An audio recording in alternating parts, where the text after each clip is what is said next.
Anyway, I'm Duke. I'm the head verger of the National Cathedral, and welcome. I got asked to do this because at a board meeting here about 6 months ago, we got to talking, and I mentioned that I had a different recipe that I used for communion bread, and we made it at that church at that day, and it works great.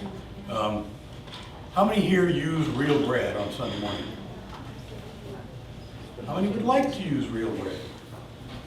Okay. Real bread on Sunday morning comes from a variety of different perspectives. You can go down to your local store and get a loaf.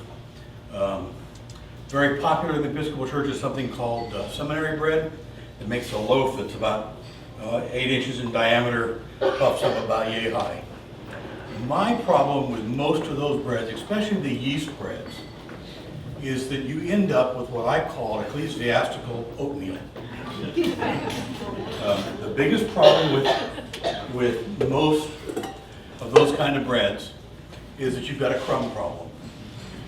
Okay? And I don't like crumb. I don't like having to use an intinction cup along with a regular chalice cup, and I don't like the oatmeal that gets left in the bottom of the chalice. So I started about 15 years ago. You have in mind, before I moved to the National Cathedral, I was in Texas. So I took an old tortilla recipe, and I converted it. I converted it from white flour to wheat flour, and I knocked half of the water out and replaced it with honey. So I end up with a honey whole wheat tortilla recipe that I bake, not pan fry. And I end up with what looks like about a 1/4 inch thick tortilla, about 5 inches in diameter. It breaks and scores and doesn't crumb, and has a kind of a sweet, earthy, whole wheat type flavor to it. It works. The presiding bishop loves it. Unfortunately, she loves it enough that when she came for our 100th centennial, and we had 2,500 people in the car sitting out there in the nave, guess who spent 3 days baking bread? Okay? My wife will attest to it. So there are a million different options for bread. I meant to go to the bread store and get half a dozen of them and bring them in here, but you all know what the common breads are, and you know what your congregation uses. Okay? And all of them work. This is one that I wanted to experiment and show you all that I use because A, it breaks nicely. It looks like a priest toast when you cook it. It breaks easily, and it doesn't crumb, which to me is the number one criteria. Okay? I start off. I'm going to run time close, but we're going to let it run anyway. And I've got copies of this recipe for all of you. And I'm not sure I always measure exactly right, but I get about 3 cups of flour. Yeah, you can pass those out. Oh, great. Good to have an assistant. Good to have an assistant. Pass them down. I start with 3 cups of flour. Is that whole wheat flour? That's whole wheat. Personal favorite, I love the King's Arthur's whole wheat. It's a little bit coarser than fine flour, but any whole wheat. I've used others. They all work. Recipe's coming around, so you don't need to write it down.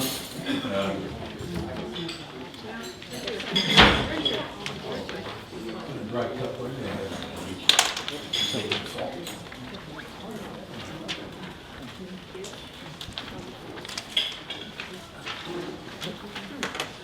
I'll do the old bam trick.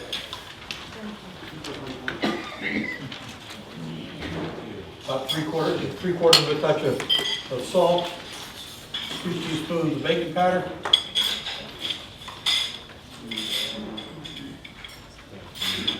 Keep in mind, this is not a rising bread. Okay, this is a soft or a red.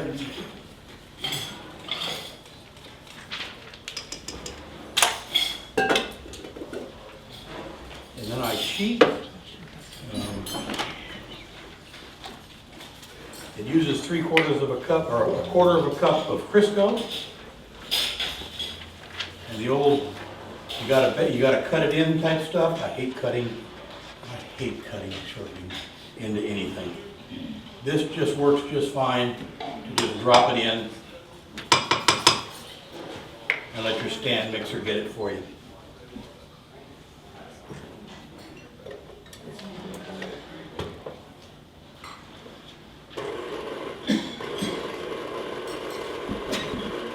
While that's cutting in, I'm going to take,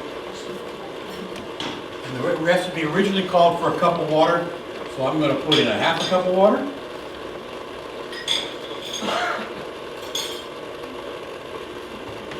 And I'm going to add to that a half a cup of honey.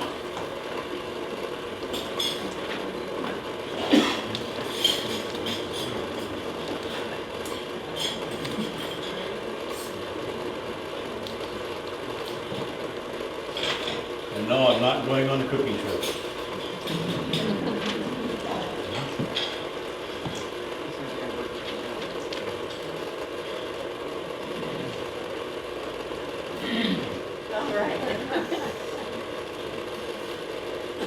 Okay, I nuked the water and the honey together. It accomplished two things. One, it gets the honey to dissolve better in the water. Plus, it gives me the warmth to make the dough workable. Okay. As I'm making these, if the dough gets too hard, I drop it back in the microwave and heat it back up. It gets the Crisco to flow a little bit better. If you don't have a burning machine, you'll cut it in and... You can. I've used regular mixers. This is just a KitchenAid stand mixer. I'm not using a bread hook. I'm using the regular blender hook. You don't have that. You can use a regular mix master. It works just fine. All we're trying to do is get things combined. We're going to pack it together in a minute anyway. How long do you mix it? Does it make any difference? I'm letting it kind of coarse ground in as if I was cutting it. Okay. Okay. Honey and water are good and combined. Word to the wise: when you put honey and water in a microwave, don't walk off, because as it gets hot, it'll bubble over the top.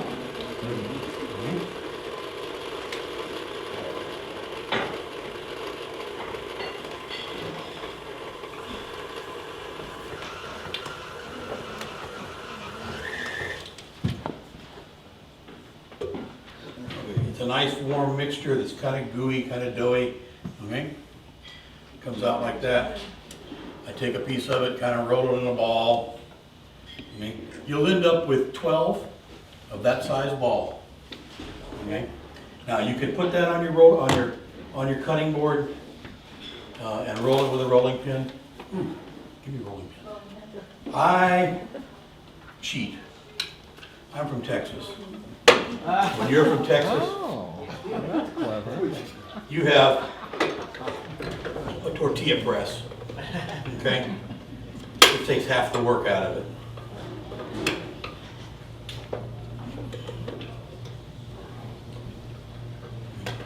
Takes half the work out of it right off the bat, okay? Okay?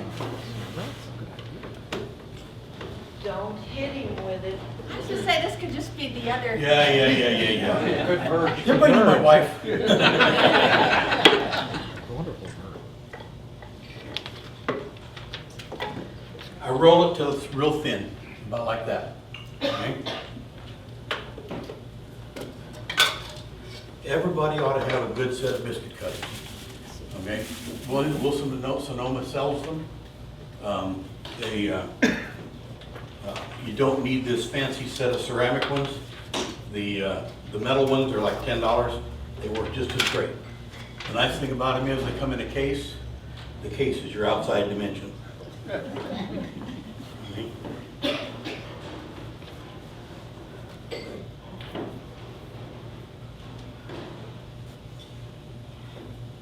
You have a cookie cutter set or just what? Huh? It's a set of biscuit cutters. A biscuit cutter? Okay. I then score one across the center, one across 90 degrees from that. I take, what I'm using here is a 35 and a 75 millimeter. Take whatever graduations you want. I score one in the center. I score one a little bit larger.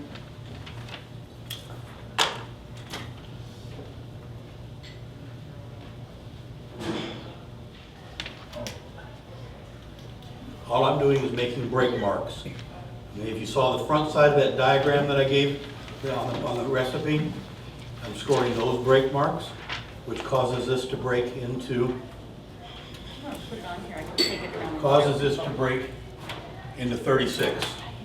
Okay? Is that press available?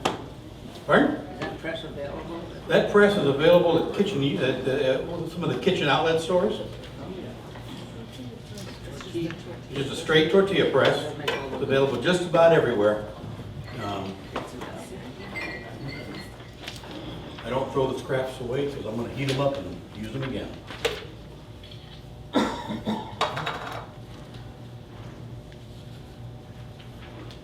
And once you're done with this scoring process, they go straight in the oven. And they cook at 350 for 12 minutes. And you're done. There's no rising to this. There's no... I have a question for you. Sure. While cutting. I was sitting behind you, didn't see. I know you mixed in the flour, salt, and baking powder and cut it in with Crisco. Right. When did you use the water and honey? I put it in the pitcher and I microwaved it. And then after it was good and warm and I stirred it up together, I added it straight in.